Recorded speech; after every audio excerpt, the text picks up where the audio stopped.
प्रधानमंत्री नरेंद्र मोदी के दौरे को लेकर तैयारियां तेज। सीएम धामी खुद कर रहे हैं पूरी निगरानी। 5 नवंबर को पीएम नरेंद्र मोदी उत्तराखंड जाएंगे। पीएम के कार्यक्रम में अखाड़ों को भी किया जा सकता है आमंत्रित।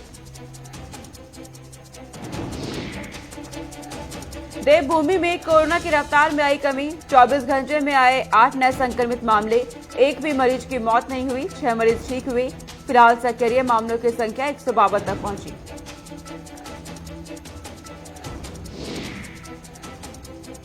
सीएम धामी ने दी देशवासियों को धनतेरस की बधाई। सीएम पुष्कर सिंह धामी ने भगवान से प्रार्थना की सभी के जीवन में सुख समृद्धि और खुशहाली रहे।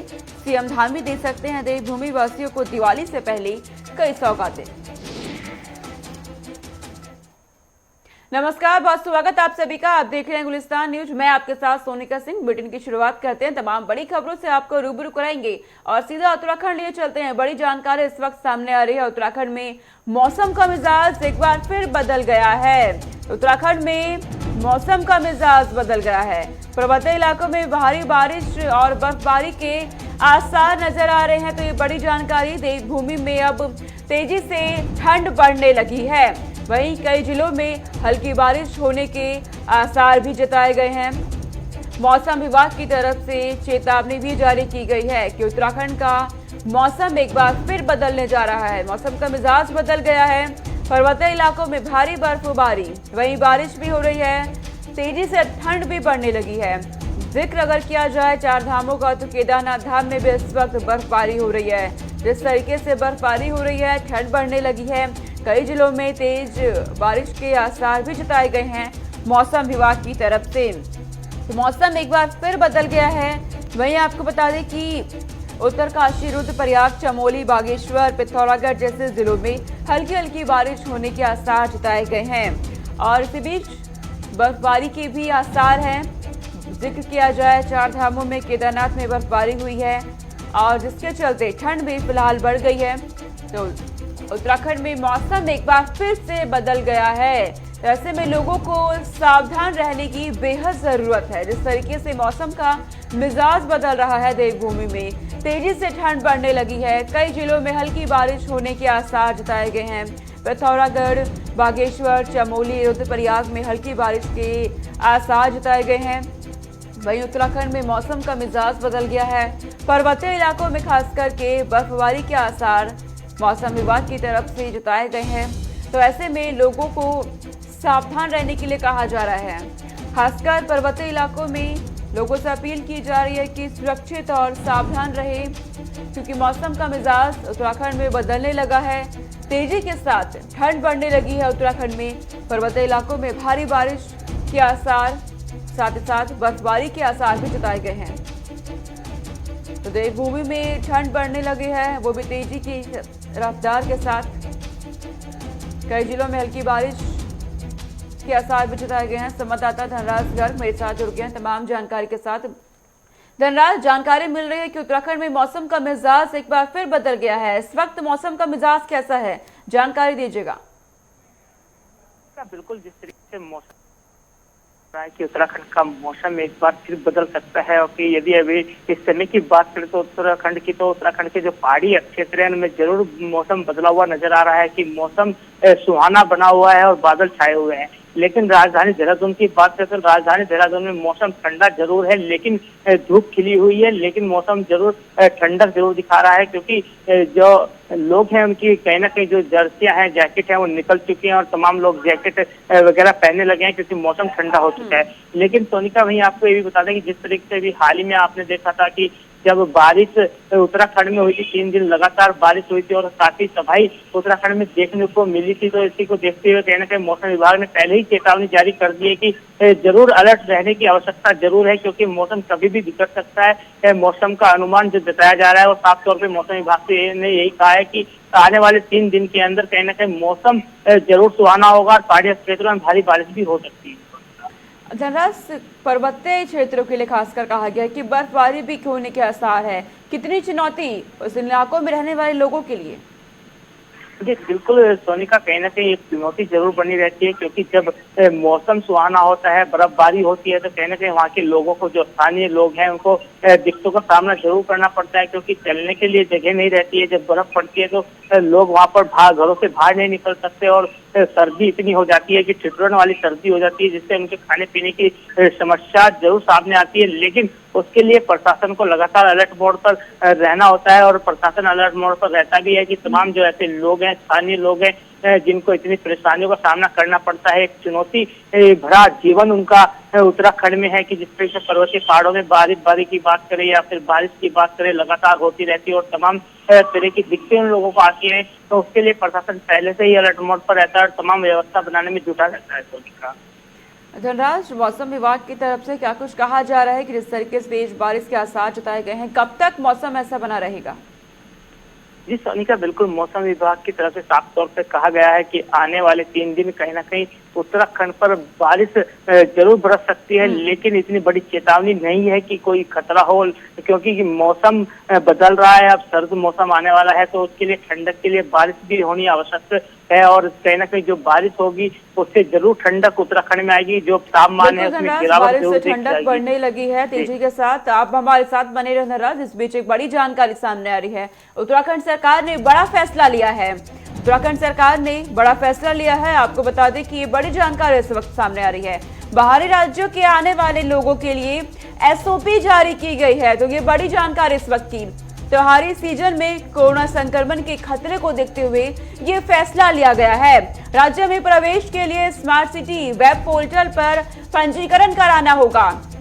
उत्तराखंड सरकार की तरफ से ये फैसला त्योहारी सीजन को देखते हुए लिया गया है। जिस तरीके से दीपावली नजदीक है, उसके बाद लगातार त्योहारों का महीना ये चल रहा है। ऐसे में जो लोग बाहर से उत्तराखंड में प्रवेश करना चाहते हैं, उनके लिए नई एसओपी जारी की गई है। पंजीकरण कराना होगा वेब पोर्टल पर, स्मार्ट सिटी वेब पोर्टल पर। तो ये बड़ी जानकारी सामने आई है। उत्तराखंड सरकार की तरफ से ये बड़ा फैसला लिया गया है।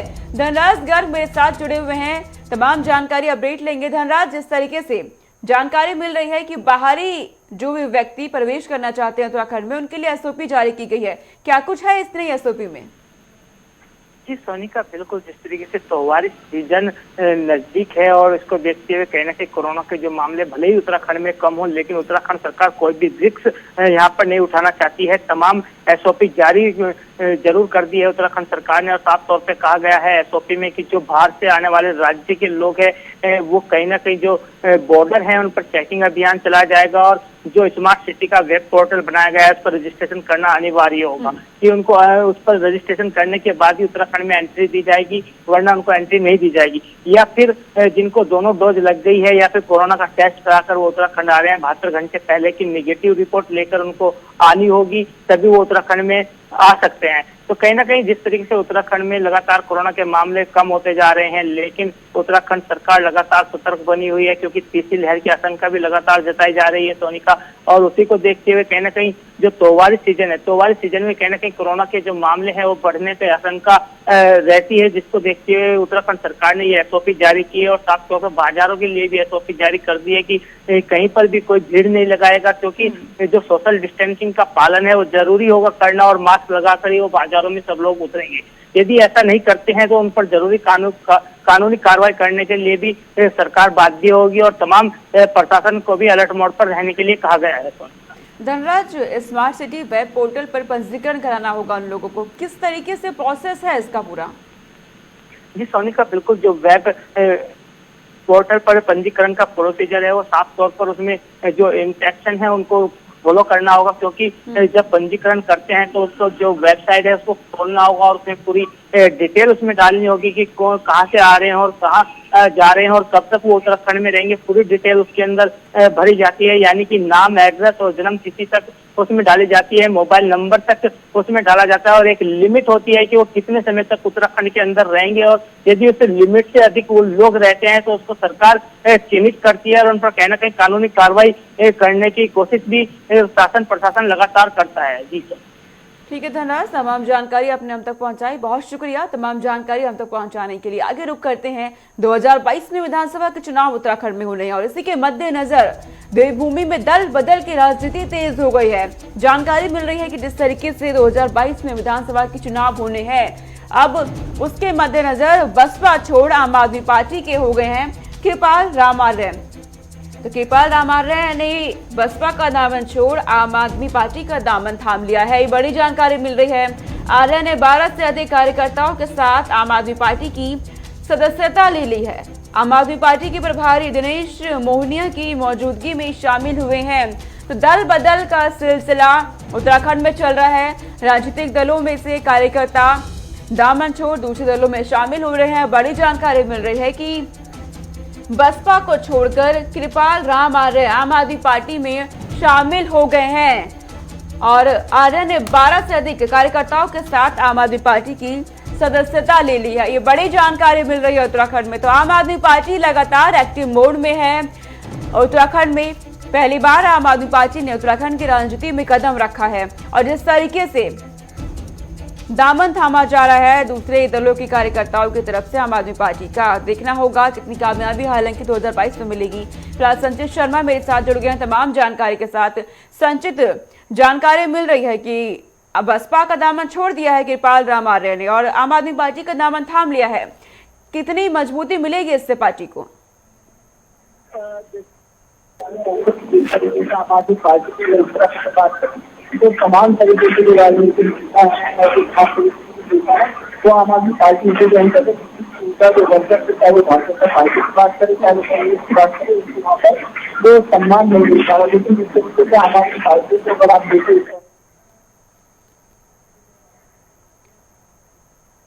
फिलहाल हमारा संपर्क टूट गया है, लेकिन आपको जानकारी दे दें कि आम आदमी पार्टी का दामन थाम लिया है कृपाल राम आर्य ने और 2022 में विधानसभा के चुनाव होने हैं। बेहद ही कम समय अब बचा है। उत्तराखंड की राजनीति में इस वक्त उठापटक दल बदल का सिलसिला लगातार देखा जा रहा है। बात आम आदमी पार्टी की करें, लगातार एक्टिव मोड में है। दिल्ली के मुख्यमंत्री अरविंद केजरीवाल लगातार उत्तराखंड पहुंच रहे हैं। जनता के साथ सीधा संवाद किया जा रहा है। कई घोषणाएं की गई है उनकी तरफ से।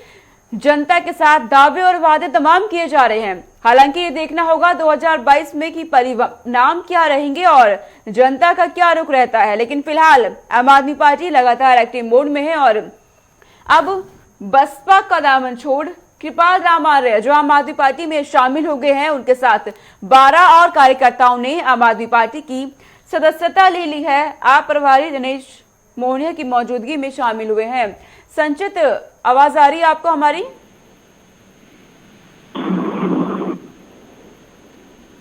संचित, आपको आवाज आ रही है?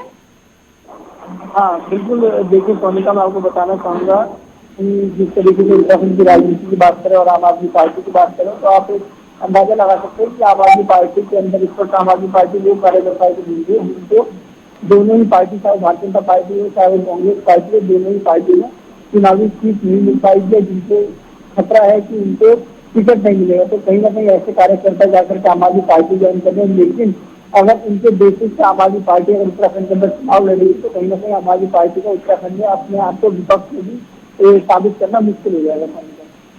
ठीक है संचित, बहुत शुक्रिया तमाम जानकारी हम तक पहुंचाने के लिए। तो आम आदमी पार्टी में शामिल हो गए हैं कृपाल राम आर्य, बसपा का दामन छोड़ दिया है। ये बड़ी जानकारी सामने आई है उत्तराखंड से। तो उत्तराखंड में बेहद कम समय में ही अब चुनाव होने हैं 2022 में। आगे रुक करते हैं। महंगाई को लेकर कांग्रेस ने सत्ता पक्ष पार्टी यानी उत्तराखंड सरकार पर वार किया है। हमला किया गया है कांग्रेस की तरफ से उत्तराखंड सरकार पर। बड़ी जानकारी मिल रही है। बीजेपी सरकार की गलत नीतियों से महंगाई बढ़ी है, ये कांग्रेस अध्यक्ष की तरफ से कहा गया है। बीजेपी ने आम आदमी को दिवाली को फीका कर दिया है। कांग्रेस अध्यक्ष की तरफ से ये जानकारी दी गई है। बीजेपी सरकार जनता को लूटने का कार्यक्रम चला रही है, ये कांग्रेस की तरफ से कहा जा रहा है। तो कांग्रेस लगातार उत्तराखंड सरकार पर निशाने साध रही है।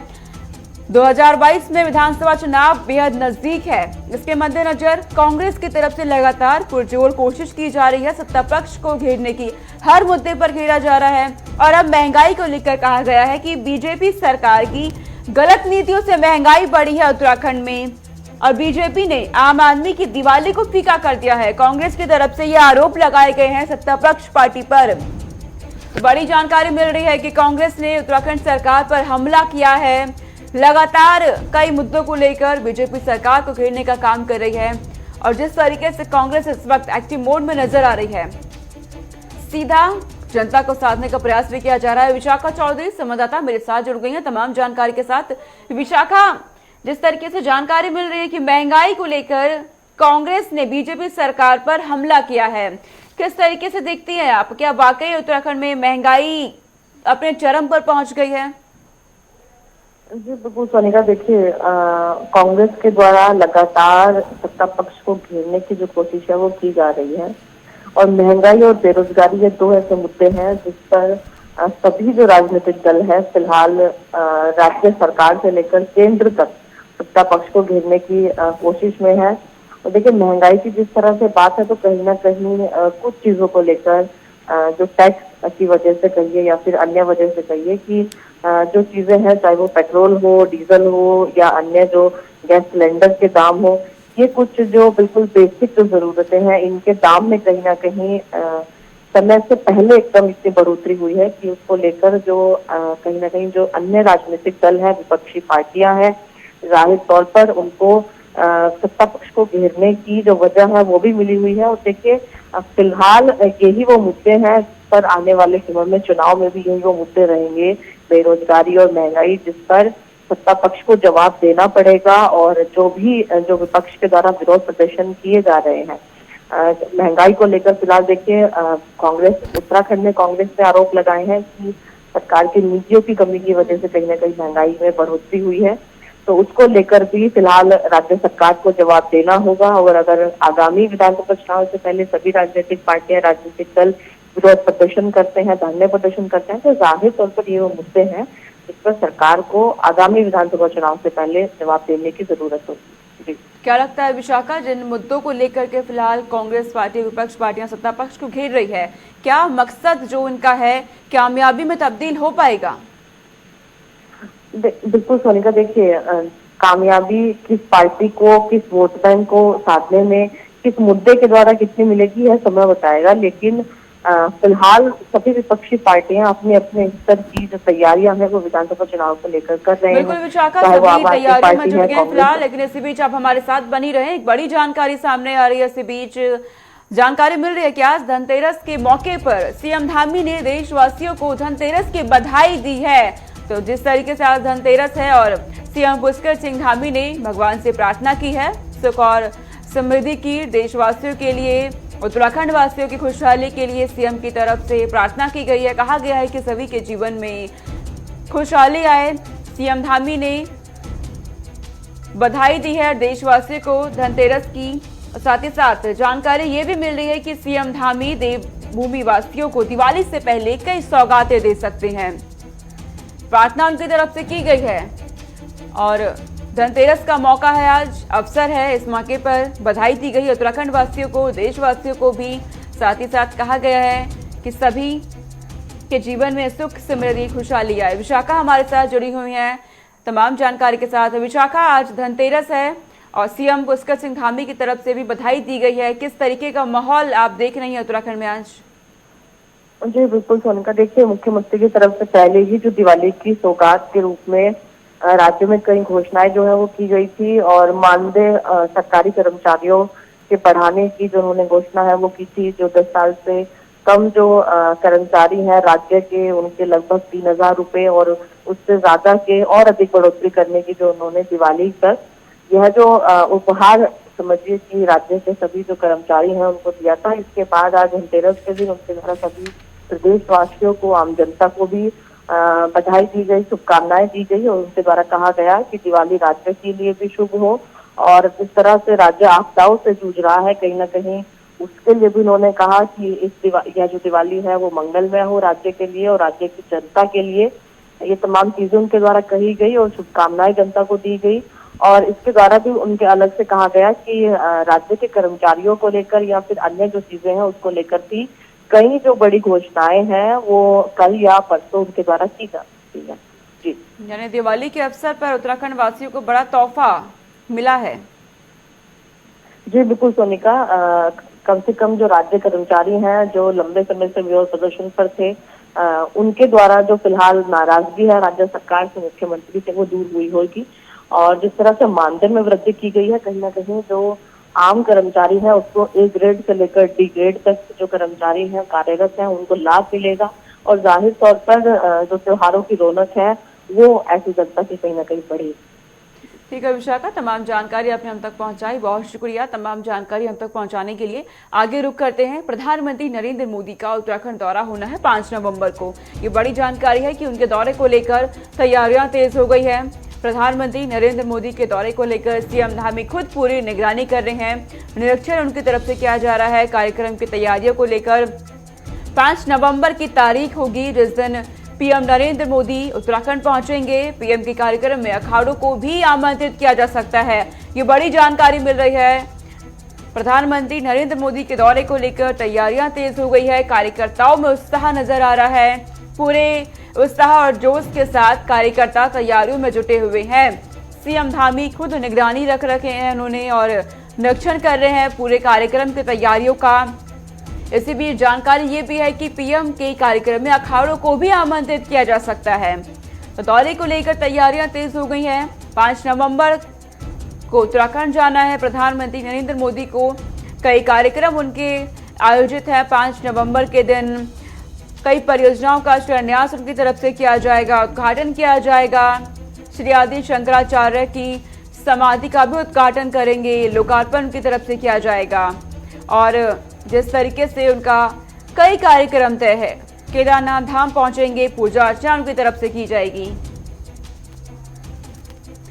आगे रुक करते हैं, आपको बता दें देवभूमि में कोरोना की रफ्तार कम होने लगी है। रफ्तार थमने लगी है देवभूमि में कोरोना की, ये जानकारी सामने आई है। वहीं 24 घंटे का जिक्र किया जाए तो सिर्फ 8 नए संक्रमित मामले 24 घंटे के अंदर। वहीं 24 घंटे के अंदर एक भी मरीज की मौत नहीं हुई, 6 मरीज ठीक हुए हैं। ये राहत भरी खबर उत्तराखंड से। सक्रिय मामलों की संख्या 152 तक पहुंच गई है। फिलहाल एक्टिव मरीज 152 उत्तराखंड में मौजूद हैं। वैक्सीनेशन का जिक्र करें तो बेहद रिकॉर्ड स्तर पर उत्तराखंड में वैक्सीनेशन का प्रक्रिया चल रही है और 24 घंटे में 8 नए संक्रमित मामले। आगे रुक करते हैं, आपको सीधा पंजाब लिए चलते हैं। बड़ी जानकारी इस वक्त पंजाब से सामने आ रही है। चुनाव से पहले सीएम चन्नी का दिवाली गिफ्ट सामने आया है। सीएम चन्नी ने महंगाई भत्ते में 11% बढ़ोतरी का ऐलान किया है कर्मचारियों के लिए। तो ये बड़ी जानकारी मिल रही है। राज्य में 3 रुपए प्रति यूनिट सस्ती बिजली का ऐलान किया गया है और इसी के साथ 95% उपभोक्ताओं को योजना का लाभ मिलेगा। ये बड़ी जानकारी मिल रही है। तो दिवाली से पहले ही ये बड़ा तोहफा दिया गया है तमाम कर्मचारियों को। 11% की बढ़ोतरी डीए में की गई है। तो सीएम चन्नी लगातार एक्टिव मोड में है और फैसले लिए जा रहे हैं पंजाब की जनता के हित में, कर्मचारियों के हित में। तो अब ये बड़ी जानकारी मिली है। महंगाई भत्ते में 11% की बढ़ोतरी का ऐलान किया गया है तमाम कर्मचारियों के लिए और साथ ही साथ राज्य में 3 रुपए प्रति यूनिट सस्ती बिजली का ऐलान किया गया है। बिजली को लेकर के भी ऐलान किया गया है सीएम चन्नी की तरफ से और कहा गया है कि तकरीबन 95% उपभोक्ताओं को योजना का लाभ मिलेगा। तो सीएम चन्नी लगातार एक्टिव मोड में हैं। उनकी तरफ से बैठकों का दौर लगातार जारी है। कैबिनेट की बैठक लगातार हो रही है। पंजाब कैबिनेट की अहम फैसले लिए जा रहे हैं। बीते दिन पंजाब कैबिनेट की बैठक हुई और उसमें ये फैसले लिए गए। महंगाई भत्ते में 11% की बढ़ोतरी, कर्मचारियों को तोहफा दिया गया है दिवाली से पहले। वहीं बिजली से संबंधित ऐलान किया गया है। राज्य में 3 रुपए प्रति यूनिट सस्ती बिजली का ऐलान और 95% उपभोक्ताओं को योजनाओं का लाभ मिलेगा, ये कहा गया है। आगे रुक करते हैं, अयोध्या लिए चलते हैं आपको सीधा। अयोध्या में दीप उत्सव का कार्यक्रम जोरों शोरों से चल रहा है। रिकॉर्ड स्तर पर इस कार्यक्रम को किया जा रहा है और जिस तरीके से दिए लगाए जा रहे हैं, कहा जा रहा है कि तकरीबन 12 लाख से ज्यादा दियों को प्रज्वलित किया जाएगा। तो ये जानकारी मिल रही है। छोटी दीपावली के दिन 9,51,000 दीपक प्रज्वलित करने का महत्वाकांक्षी लक्ष्य निर्धारित किया गया है। अब उस लक्ष्य की पूर्ति हो, इसलिए सीएम योगी आदित्यनाथ जमीन पर पहुंच गए हैं। सीएम योगी ने जोर देकर कहा कि दीपोत्सव के मद्देनजर अयोध्या नगर और कार्यक्रम स्थल सहित पूरे अयोध्या में साफ सफाई पर विशेष ध्यान दिया जाए। वहीं उन्होंने ये भी कहा कि सुरक्षा के सभी इंतजाम सुनिश्चित किए जाएं और जनसमूह की मॉनिटरिंग की जाए। तो अयोध्या में दीपोत्सव कार्यक्रम की तैयारियां जोरों पर चल रही हैं। रिकॉर्ड बनाने पर पूरा जोर दिया जा रहा है। तस्वीरें हम आपको दिखा रहे हैं सीधी।